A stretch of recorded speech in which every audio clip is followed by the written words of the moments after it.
I guess all kids play, cowboys and Indians. I don't remember which one I was. But no, it was never really a dream of mine as a child.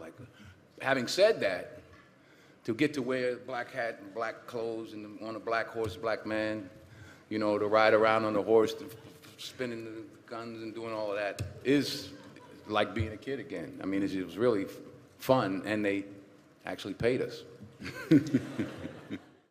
Sergio Leone he's the king of, the Western and the spaghetti Western and, everything from Good, the Bad, and the Ugly and Fistful of Dollars and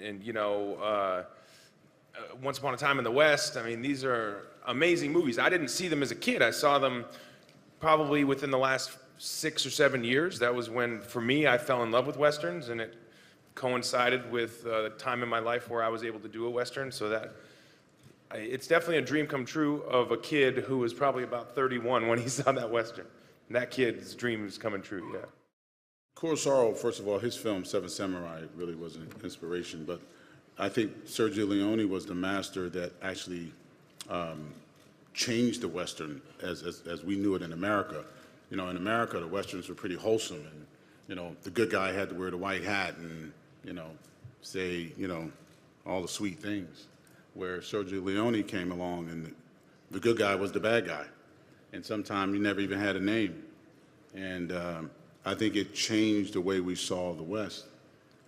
In a very strange way, I think Sergio Leone's Westerns were more true to what the West was. Well, an actor ought to have a backstory, ought to know, in order to know where you're going, you should know where you came from. But as Antoine was saying, and I think it's true in this case, and in other cases, you don't necessarily have to tell the audience the whole backstory. The late, great James Horner, he brought a lot to the film. James wrote 7 songs, ironically 7 songs, before he passed, based on the script, and it was a surprise. He was going to give me a surprise. So it was 7 songs he wrote, based on just the script and a few discussions we've had. James was, even his daughter, we had a conversation with his daughter the other night. She was there in Canada. And she smiled at me because she said, "You really knew my dad," because I said he was magical. And James, he was magical. He was this little guy, quiet, he didn't say much, but he was a storyteller. He was the first composer I ever sat down and we watched the movie a couple times, and we never talked music. We just talked story, because in his mind, he was thinking how his music could help the story. So it was never like just a music thing. It was a story. And I think that's what made him so special. And he believed in making the audience feel. That's what he would always say to me.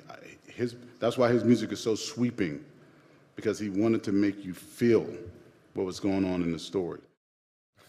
No, I don't think I'm that brave. But Faraday is, and in this movie has an opportunity to redeem himself and make up for some of the things that he's done that he doesn't feel good about, that he feels guilty about.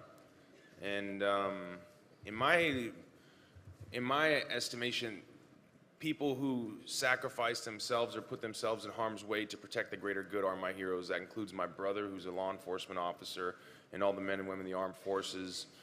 People who, pick up a gun and go to work. That to me is bravery and heroism and selfless sacrifice for the greater good of for your community or your country, or a cause that's greater than yourself. That to me is somebody who's heroic.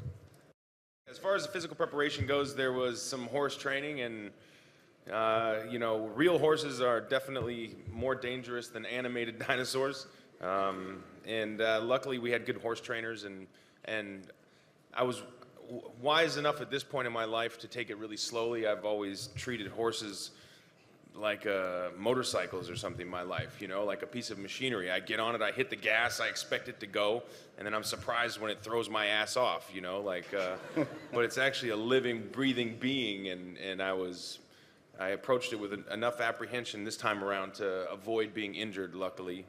But that was part of the physical preparation, was riding horses and also working with guns and doing some card tricks, and there was a lot of business to do and preparation for this role for me.